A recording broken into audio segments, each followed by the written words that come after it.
Welcome back to Martin's Vinyl. I was hoping someone was going to do the summer vinyl tag this year, but I think the whole tags amongst the vinyl community has hit a bit of a sour note. But I've always enjoyed watching them and making them, so now I'm bringing you the official summer vinyl tag of 2025. But I'm going to put a strong emphasis on the summer theme. I have 15 questions. I know it's normally 20 questions, but I always find 20 questions is a bit much and makes the videos far too long, and there's always some filler questions that no one wants to answer. Plus, I couldn't think of 20, so I narrowed it down to 15. If you need an excuse to showcase your records, this is a good way to go about it. Just have fun with it. If you want to change some of the questions, just do it. All I'm asking you to do is just tag me in it, and you'll be added to the official Summer Vinyl Tag playlist of 2025. So let's do it. 15 questions, all answered with a record. Okay, here we go. Number 1, your most recent heater. What I'm asking you to do is showcase your biggest, heaviest pull that you've added to your collection. And for me, that would be this one. Uriah Heep, very heavy, very humble, from 1970. Heap, massive pioneers of hard rock, heavy metal, prog rock in the 70s. This is their debut album, and the funny thing is, this was a complete flop in the UK. It did not sell well at all, but this is the first UK press on the Vertigo label. Very hard, very rare thing to come across, and a big thank you goes out to Richard Warwick, who helped hook me up to get this record. Big thank you goes out to him. He sells down in Southampton Record Fair. If you're there, check him out. He's a great seller and a top bloke. But back to the album, their debut, so a lot more on the experimental side, a lot more ballads, a bit more different styles throughout, which I love when it comes to a debut album before they found their sound. But this is my latest, biggest, heaviest pull because I'm a massive Uriah Heep fan. So yes, Uriah Heep from 1970. Question number 2, show a record that will melt your face off. I'm going to go with Leafhound Grows a Mushroom from 1971. Incredible, incredible hard rock, psych rock, acid rock, blues rock. This band came from the ashes of another band, which I'll talk about later in the video.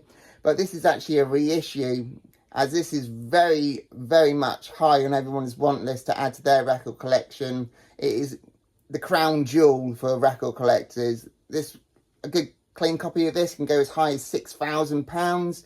So I would never own an original. I am a first press collector, but I had to settle for a reissue. I'm more than happy with that. I just need to get my hands on a physical copy of this incredible album.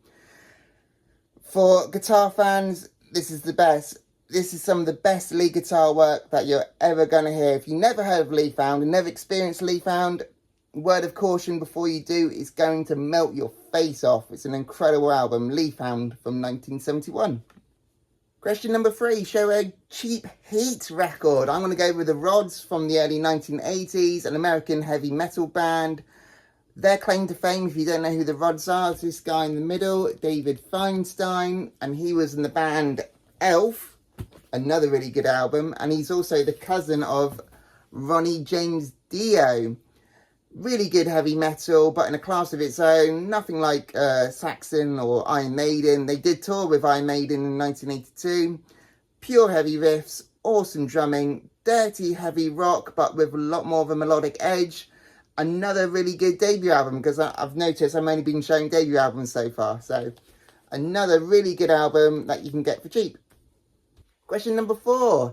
I've entitled this one a 2-piece swimsuit. What I'm asking you to do for this question is show an album, a band with only 2 members in the band. And I'm going to go with this one. If you heard me talking longer for 2 minutes, you will know The White Stripes is one of my favourite bands of all time. Another debut album. I'm not doing it on purpose, I swear. This one came out in 1999. Garage rock, blues rock, punk rock. Very, very raw sounding album that I adore. Heavy fuzzy guitar from Jack White and some very slimpistic drums from Meg. Yes, I know Jack White is all the talent, but they wouldn't have that unique sound without Meg's drumming. Very hard one to find this on vinyl. This is their debut album. Not many were pressed. I don't have an original. This is actually a bootleg copy, which I found whilst digging in America. It comes on this bright yellow vinyl, as you can see. And not many people have this in their collection. It's a lot more harder to find than an actual original first press. But It sounds fine, this copy, but it will do me until I find an original first American press, which is going to probably take me a long time. So, White Stripes from a two-piece band. Question number 5. What is your summer road trip soundtrack? You're going across country on your summer holidays, you're trying to get to the beach. I want to know what is your soundtrack in the car as you're getting there. And for me, it will always be Neil Young's Decade. I'm a massive fan of Neil Young. I don't usually collect the greatest hits of an artist. I like to collect the original first presses, as you know. But this one just brings back so many fun memories for me. It's really nostalgic for me. This was the first album I got when I passed my driving test, and it never left the car. And this is how my wife was introduced to Neil Young, and she can't stand him. She still can't stand him. She really hates his voice.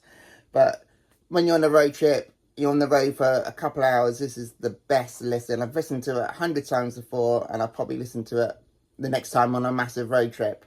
So Neil Young's Decade is my summer road trip soundtrack. I'd like to know what yours is. Number 6, what is your best car boot or yard sale, if you're over in the States, find of the year so far? And for me, it would be this one. I'm a big White Stripes fan, as you know, and this one was already in my collection. This is the White Stripes Under the Great White Northern Lights live album. This is the first time they went into tour Canada. This is on the back of the Icky Thump tour. And I found this at the car boot. I was like, yep, you're coming home with me. And this is quite expensive, but I got this at a fraction of the cost. This is the deluxe box set that he did. And this one comes with the original record, so I'll be selling that one. But it comes with posters, DVDs and CDs, and a book and a documentary. So yeah, it was proper chuffed to find that one, and I got it for a fraction of the cost. So as a White Stripes fan, I was proper chuffed. Number 7 is entitled Here Comes the Sun. All I want you to do is share a record with the sun on the cover, and I've gone with BB King's Completely Well. And you can't see the sun because the OB strip's in the way. Hold on. Move out of the way. There's the sun. This one has the big hit on here. The Thrill Is Gone. And as you can see, it's a first Japanese press. But not only is it a first Japanese press, it's a white label promo first Japanese press. It just tickles my collector's bone finding something like that. Completely Well. Solid studio album. It has the track on here, The Thrill Is Gone, but for me, when I want to listen to BB King, I normally gravitate towards his live stuff. BB King live at the Regal and BB King live at Cook County Jail. You can't go wrong there. Still a solid album though. Question number 8 is entitled Campfire.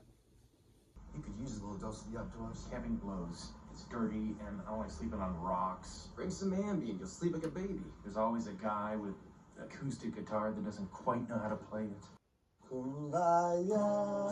Wait, I know. Kumbaya. You know, Kumbaya. Wait, I know. Kumbaya, my lord. I know. Wait. Oh yeah, I got it. Kumbaya. This is it. All I want you to do is show an acoustic album, and I've gone with John Lee Hooker's The Folklore of John Lee Hooker. This is the first UK press on the Stateside label. John Lee Hooker, his voice was built for vinyl. It's so stripped down to its most basic ingredients. His voice and guitar playing is so haunting and harrowing. Even if you don't have the best quality record, it still adds to the listening pleasure. It's still pure crackly blues. It gives me goosebumps every time I listen to it. Question number 9 is entitled The Summer of '69. Share a record released in 1969. I've gone with Coliseum. The name of the album is Valentine's Suite. This is the first UK press on the Vertigo Swell. Essential prog rock classic album. The outstanding track on here is called The Kettle. That was later sampled by Fatboy Slim. But I really feel the focal point on this album is the 3-part Valentine's Suite. It takes up all of side B. It's which was like a milestone in progressive rock. If you've not heard of Valentine's Suite, check out The Kettle. Awesome guitar in The Kettle. Question 10 is entitled The Perfect Summer Bod. What I want you to do is show an album that is perfect from start to finish. And for me, it'll always be The Doors, LA Woman. For me, this has to be in my top 10 albums of all time. It's a fantastic album. I will never get bored of listening to it. This is the first UK press on the Elektra label.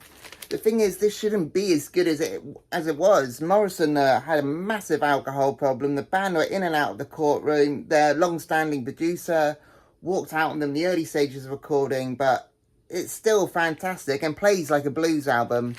But when it comes to perfect albums, from start to finish, my first thought is always The Doors' LA Woman. So the next 3 questions are all under the theme Summer of Love, and for the first part of these 3 questions I want you to share a record that you're in love with at the moment, and for me it's Black Cat Bones, Barbed Wire Sandwich from 1970. I showcased this one in my last video. My wife got it for me on my 40th birthday. Still madly in love with this album. It's hardly left my turntable. Essential listening for blues rock lovers. For me, it's another masterpiece of an album. Some of the members went on to join the band Free, and like I said earlier in the video, some of the members went on to join Leafhound, and an incredible album that I'm still in love with and still love listening to. For the second part of the Summer of Love question, I want you to recommend another channel, and for me I'm going to recommend Lance down at Permanent Records in LA. He has a great channel and owns a record store. His knowledge is unreal when it comes to music, and he shows off all the collections that he's bought for his store. If you're familiar with the likes of Dylan down at Noble Records, then you're going to really enjoy Lance at Permanent Records. In his last video, he said he might quit as he's not getting as much interest and as followers as he was hoping for. This is my urge for you to check him out, and hopefully you'll subscribe and he'll carry on doing what he's doing. I've actually brought one of his records from his store. It's getting sent over to me in the UK. It's one that has never been pressed in the UK. I'm looking forward to it, so thanks for doing that, Lance. He actually sells them for very reasonable prices as well, so be sure to check out my feature video, because when that record arrives I'll be showing it off. So yeah, check out Lance down at Permanent Records.